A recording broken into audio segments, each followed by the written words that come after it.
Okay, welcome everyone to our new podcast with Gerardus. This podcast will be a short introduction on anthropology, and we have a perfect guest for that.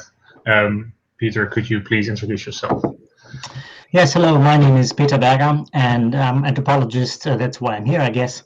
And I'm working, for many years now at the University of Groningen already. And, perhaps I guess we're also talking about my specific field of research, which is India, but I guess we come to this in a moment.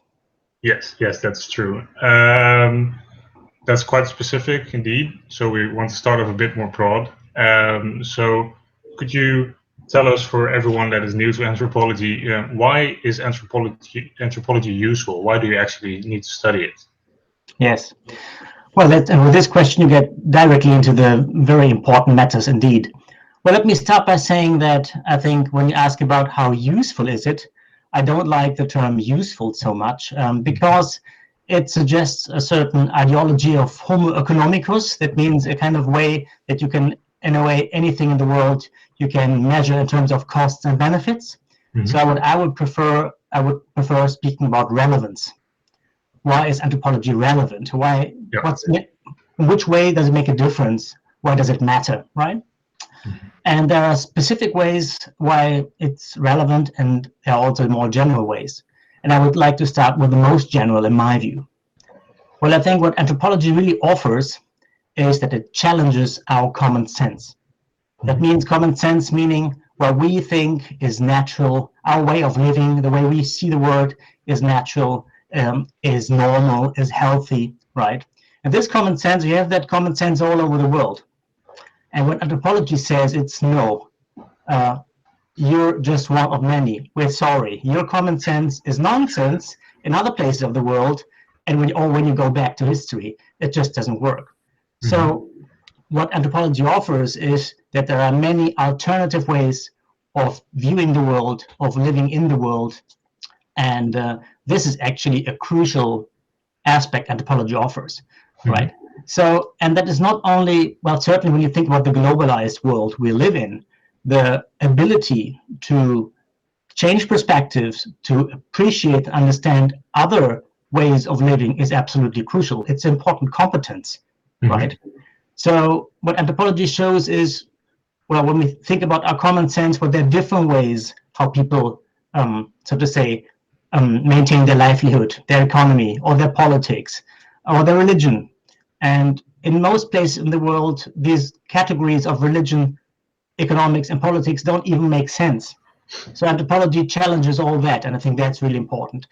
Two more things. Two notions are really vital when we think about why anthropology matters. One is difference, and the other is diversity. Mm-hmm. Well, difference, when you think about the general political discourse, for instance, in the Netherlands, but also in Europe generally, difference is usually regarded as a problem, right?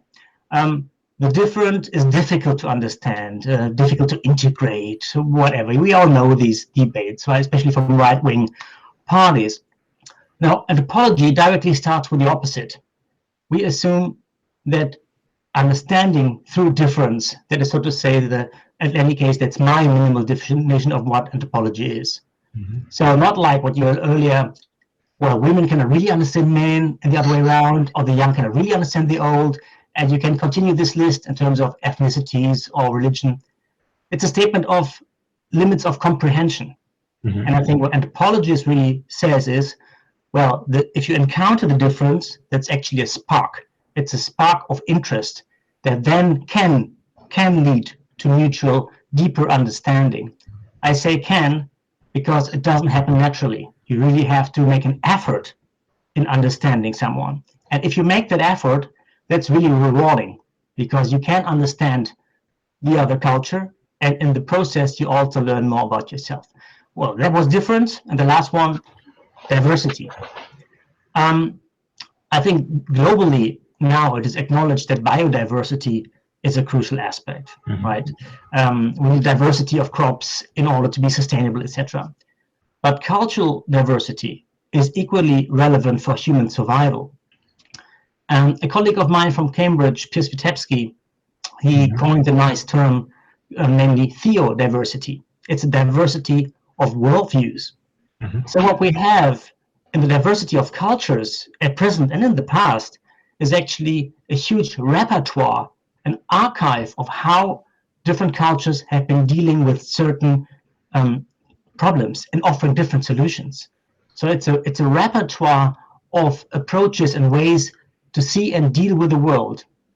And if we actually only focus on the Euro-American way of living, then this is very poor.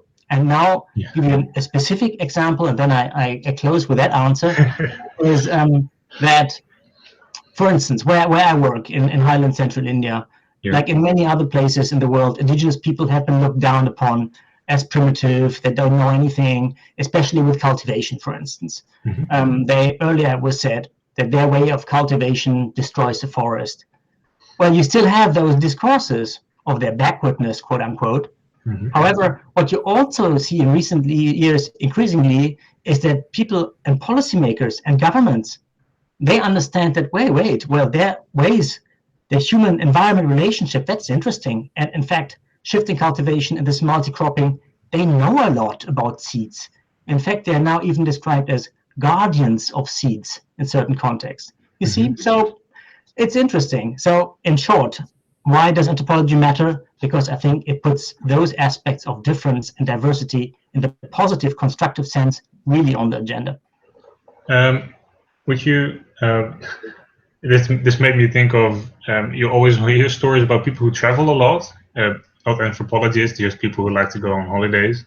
And in some way, especially if it's not a sun holiday where you just sit on the beach, but a more extensive holiday, so with hikes and actually getting to know the other cultures, people, not always, but people tend to say that it opens up their worldview, and they get to know other people, and you read something about people who are actually quite tunnel visioned in their own life, let's say in the Netherlands, and then they go out and they actually see, oh, other people are actually nice, other cultures are actually nice, it's just not just mine. Would you say that's like a small personal experience of anthropology, that you actually get to learn other people and other cultures? Well, interesting that you say that. Well, yes, of course. I mean, the whole point of anthropology and of the practice of anthropological fieldwork, the practice of being somewhere, is about trying to understand through difference, what I just said. But me personally, my own biography, I came to anthropology also because I was traveling a lot earlier for many months, also in Indonesia, for instance, and I found this traveling not very satisfactory. I thought, well, as soon as you leave your normal kind of Euro-American context, I thought, like, I don't understand what's going on here. I don't understand the language. I don't understand anything, in fact. And just for a month touring Sumatra, I don't understand anything at all, really. So that actually the limits of this sort of travel brought me to anthropology, because I thought, once I learned that you can actually study this, well, that's great. That you can really devote years in understanding such a culture and a language. And so I really like this thorough way of understanding in comparison to the short-term traveling, which is of course fine, but it's not what anthropologists do normally. Yeah, okay. What you just depicted was, to me, it seemed like a quite positive view that anthropology actually can help. It's a bit talking about usefulness, but that there is the seed example you just mentioned, that people actually tend to notice things, and that anthropologists actually go somewhere to understand the culture and to let other people understand cultures and other humans, so that, well, inclusivity rates go up and we actually understand each other, because I think that's a really important part of being human. But are there also, I don't need any names, are there also anthropologists who maybe try to prove another point by doing field work? So maybe, yes, people are actually different and not just a positive view. Do you understand my question? I'm not so sure. I mean, well, to me, it seems that when you're an anthropologist, you do the work to help people understand each other, to create to say it really cheesy, to create a better world, to create understanding. But is there also a field in anthropology that actually does a bit of the opposite, that goes out and do field work to prove another point, that maybe, yes, people are really different and we maybe can't work together on some things? Or is that not really a field that is active in anthropology? Well, I think there are actually there are no anthropologists who would go to the field and spend years of their lives learning a certain culture and then say, well, this is actually worthless and rubbish and we don't have to bother about those people, because, I mean, these interactions, the people we work with, become part of our lives also. But of course, obviously, this aspect of difference and sameness is a field of tension every anthropologist operates in. And there are some anthropologists who rather stress the difference between cultures, but again, in a productive sense, not in the sense of discrimination necessarily. And because when you think about it, you have one human species, Homo sapiens, and a bewildering diversity culturally. So that is somehow what has fascinated anthropologists in the first place.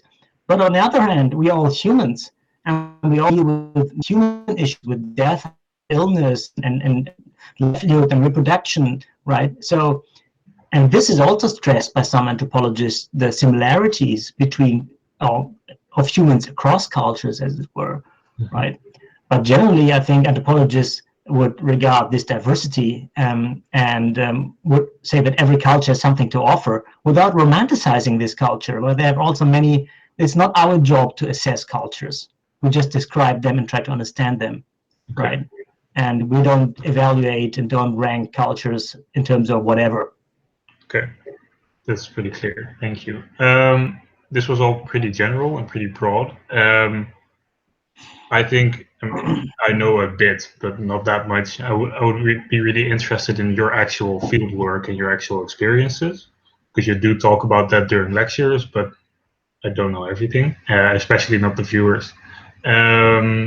So you already mentioned you work in the highlands of central India. And I forgot the name of the people you work with. Could you mention it? Sure. Well, I work with several, but the group I work mostly with are called the Gadaba. Yeah, I remember. Was there a specific choice that you chose these people, or was it actually a bit random, or did you just wander into them, sort of? Yes.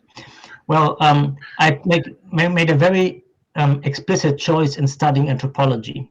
Well, I told you about this traveling and how I then found out that anthropology exists as a discipline to study and even make a living. That's amazing. I can live by doing anthropology. It still fascinates me until the day, actually.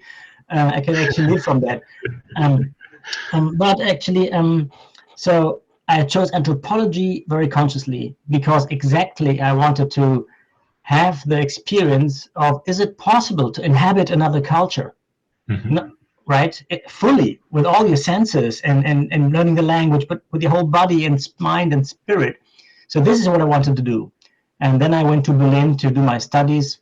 And the professor I got actually, along with Best, Professor Georg Pfeffer, who became my mentor and teacher, he actually was working on South Asia. And he was especially working on these highland communities in central India. So that was a total coincidence. Right. I mean, anthropology was for me the explicit choice, and India and the Central Indian Highlands. It could have been the Amazon, could have been Highland Papua New Guinea, could have been the Arctic. For me, that was a coincidence. Okay. When did you first go there to actually work? It's exactly 25 years ago. So 25 years as we speak, I was there doing my first field work in the Highlands. So perhaps I can add this, because most people probably will watch this who don't know anything about it. That because when you think about India, you think usually of Hindus and Muslims, but that you have indigenous peoples or so-called Adivasi, original inhabitants, that number like 100 million people. That is the population of the Netherlands and Germany taken together. And they have those people in most places where you have mountains or hills. So that's actually good to know. And I work with a certain region with these kind of people. So they're not Hindus. They practice traditional belief. Could you say? Hinduism is a very traditional belief, and certainly Hinduism is also indigenous in India, right? So this that is awfully more complex than that. Okay. I mean, I would not quibble so much about the names. They have been called tribal societies. They have been called Adivasi. There are all kinds of other names. A fact is actually that, and some of them would describe them as different from Hindus. Some of them would describe themselves as being Hindus. Okay. Some of them would say, I'm a Hindu because I'm not a Christian. You know, you get all kinds of statements. From my perspective, anthropology, you can see that culturally there are really distinctive patterns of social structure, of religion, that show that, well, also of language for that matter, that show that, well, these are a different group of people, so to say. But of course, there have been over millennia interactions between these people in the hills and the Hindu populations in the plains. So there's no splendid isolation in that sense. Okay. So there is integration with the main society. Let's to say it easily. Interaction, I would say. And Okay. again, because there are so many of these communities, and some of them number like 2,000, and some number like 5 million. And in different regions, they have also different experiences with the colonial power, with the British. So they have very different historical trajectories also. And some of them, until very recently, have been quite removed from mainstream society, and others have been much more involved. The specific places you worked, were they smaller communities or smaller villages or parts of larger communities? Well, I work on a plateau of the region which is called Koraput, in the mountain area which is called the Eastern Ghats. And on this plateau, you have different tribal communities, and then different non-cultivated communities. Well, the Gadaba you have been mentioning, their number, well, it's difficult to, I mean, because we don't have any reliable numbers really. But these Gutob speaking Gadaba I'm working on, especially number perhaps 20,000. Okay. So that's a relatively small group comparison to, I had a PhD student, Leah Schulte, and she worked on the Santal, the number like 5 million people, the Santal. There's a huge tribal community. You see there are big differences between those communities. Is there also a different way in approaching that anthropology-wise, or is it just working with people and trying to understand what they do? Does it matter if the community is large or small, or is there no difference? I guess it depends on what you would like to find out. And also it depends on how much work has already been done. There's a lot of work has been done on the Santal, for instance, but you will find many tribe communities in central India no one has ever written about. It's still amazing. So it's a huge field of research still there. And of course, that was also my situation when I started working on the Gadaba. There were a few anthropologists, who were also my teacher, Georg Pfeffer, who have worked, for instance, on one death ritual. But that was it. There was no general description of what the society is like, right? So when I started my research, I knew that apparently they have a very famous and very important death ritual, all right. But what else? And how are these death rituals connected to other rituals and other aspects of their life? So this was my starting point. So that means what you're going to study ultimately depends on what other anthropologists have already been doing before you. If you're the first you really have to provide a general description first, right? And this I would like to emphasize, it really depends also, obviously, on what the people consider important. Yeah. Because a really important aspect of anthropological fieldwork is that it should be open.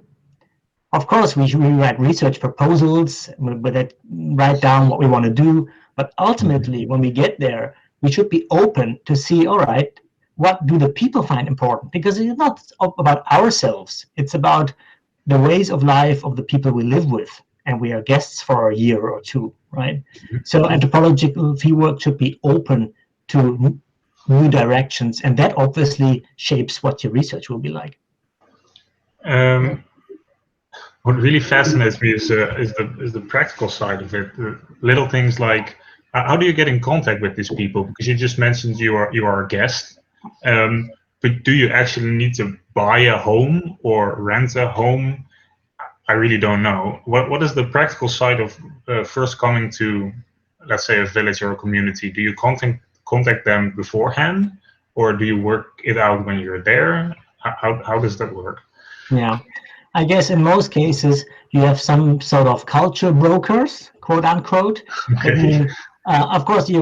In my case, as I said, Pfeffer, my teacher and mentor, Yeah. he already was working in that area for many years, and he Hmm. knew the whole region, and he knew people. For instance, a person very important for my integration, my start, was a Muslim policeman of the region, or a policeman of the lowest. Of the lowest, a village guard of the lowest ranking person, Hmm. and he really liked to join and get involved with these tribal people, and he knew all the area, right? And he was very welcoming. And you cannot say that of the police everywhere in India, actually. But he knew the people really well, and and he helped me to get into contact with people. First, we met people on the Hart, the village market, because Hmm. that is really the weekly event where everyone comes. So you can chat to people. I've been invited to the village, and then I went there, and they offered me to stay, and Okay. not. But of course, they not knowing what an anthropologist is, they had no clue who you are. You Hmm. probably the most likely representation that was associated with myself than the tourist. Yeah. Right. So, and then you have to try to explain what you're doing, and then you stay. And first I stayed for 3 months, Oh no. and then that's of course no tourist would ever do that. And I tried to learn the language, and then I Yeah. came back and stayed for another year, and again came back again and again. So it's a long process, obviously, getting involved with the people. Uh, how was that first experience for you? Was there because I imagine you prepare for it because it's a different culture and you're actually going to live there for a while. Was there a sense of culture shock? And if so, how did you deal with that? The short answer is no. No, I have no problem really with either. Sometimes you also get a culture shock when you get back to your home country, Yeah. right? As it's also reported frequently. But I could switch quite easily with these contexts, which does not mean that I did not face challenges. But I know, for instance, that when my partner came, I was already there for 6 months or so. When she first came, she was totally overwhelmed because well, the people behaved as if she would, or they would already know her, and so I think she had a kind of culture shock initially. Um, but that was also because I had a very slow access, but for her it was much more Yeah. rushing in the middle of it. Yeah, I understand that. um, how do you learn? Because I have no idea what their language is. I bet it's pretty foreign to German or Dutch or English. Um, what is the procedure to learning that? Because are there any people there who actually speak English so you can easily communicate with them and slowly learn their language? Or hmm Well, at the time when I was there, starting 25 years ago, or the schools were just about to function in those villages, and the teachers who were speaking were actually supposed to teach English. They couldn't speak English, okay, and they were just reading from a book, so to say. So no, I couldn't speak English with anyone over there. And generally, those people usually are multilingual. So many of these tribal groups have their own language, which in this case is a language called Gutop, which is also the name of the people, which means earth creatures, okay, which is an Austroasiatic language, which means it's actually related linguistically to Khmer, for instance. hmm, So no one knows how they actually got there, so to say, but linguistically that's the case. At the hmm, same time, they speak a lingua franca.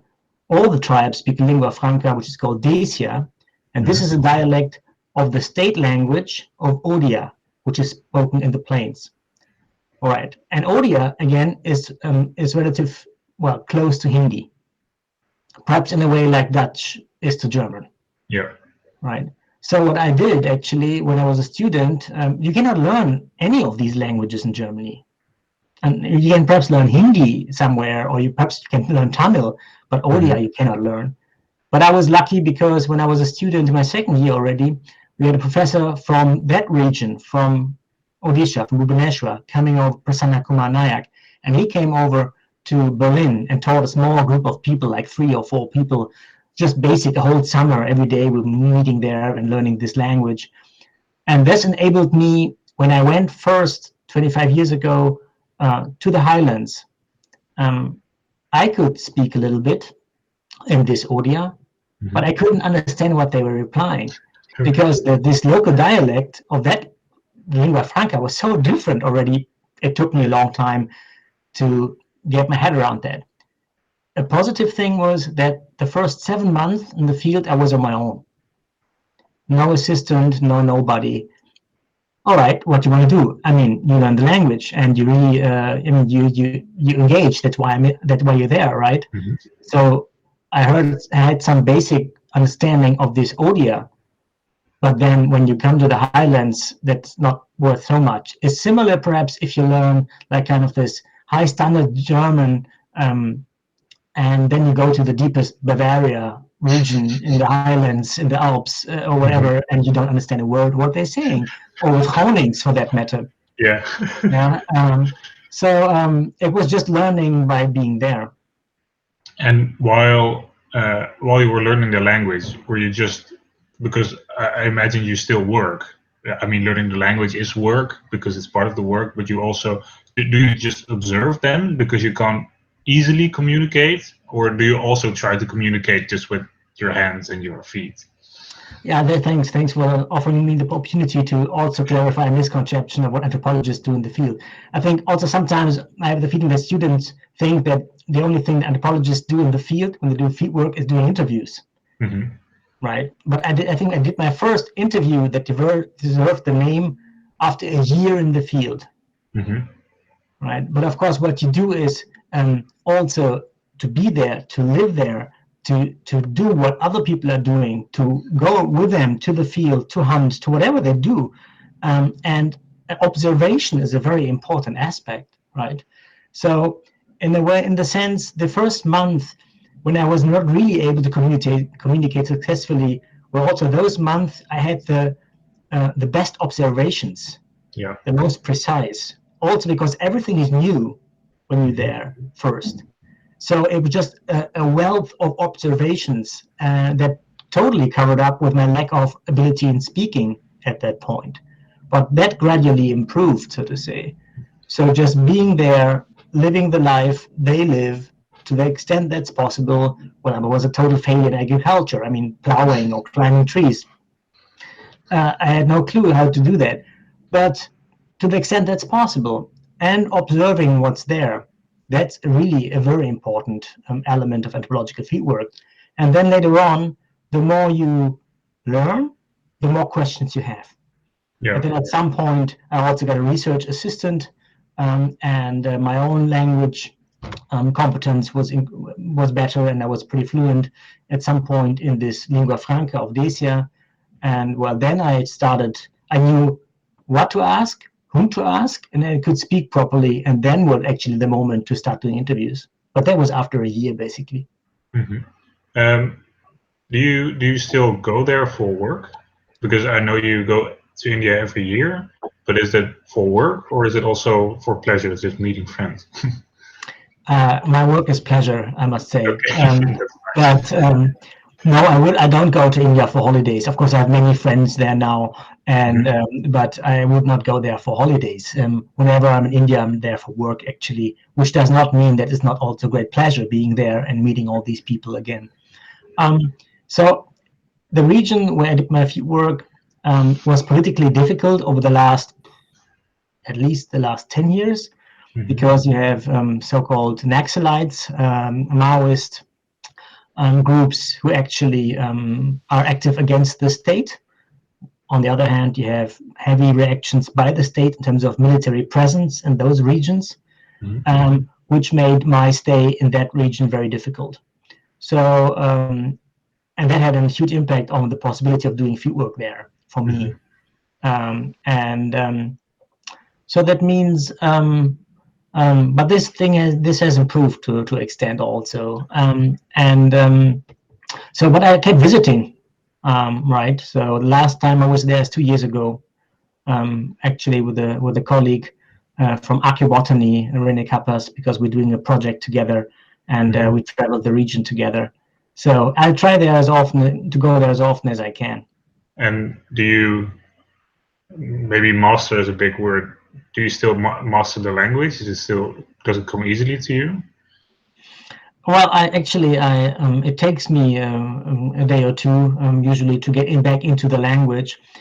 But actually, I was there for my PhD research almost 2 years. And of course, that gives you pretty solid basis in terms of language, and it comes back quite quickly. Also, because when I'm doing, for instance, now I'm also working on a book, and it also is about these people. And then again, also, for instance, I go back to texts I had translated before, so I'm also dealing with the language in some way when I'm not there. We've talked for I think 30 minutes, so it's not quite the goal, but that's no worries, because I actually really enjoyed it. I do think I have one final question.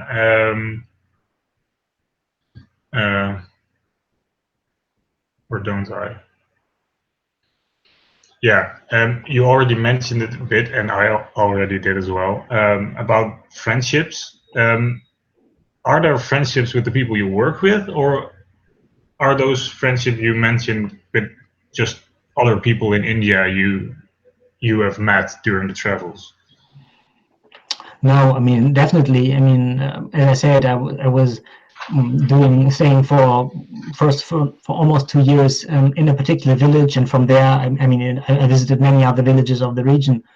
But of course, you cannot stay that close to people. I was eating in the house every day with my hosts.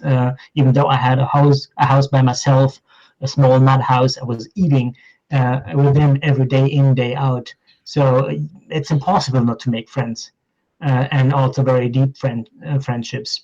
On the other hand, it's also true that we live very different kinds of lives, and communication was impossible when I'm not there. So that is in a way difficult also to bridge, to try to bridge that difference, and also that asymmetry. For instance, that I am able to go there and leave, and I'm of course incredibly wealthy in comparison to their standards of living, which does not mean that they are so incredibly poor from local standards, right? But one very hard thing to deal with was that, in fact, many of my friends have died in the meantime, also of my age. So whenever I went back, I had really bad news about close friends who have died, because they lead a very harsh life. They work incredibly hard, they drink incredibly hard, and if you're 50 years old, you're really old, so to say. So that was something I had to deal with, and that was really difficult, emotionally, of course, also. Yeah, that is really understandable. Yeah, I think we're going to call it a quit.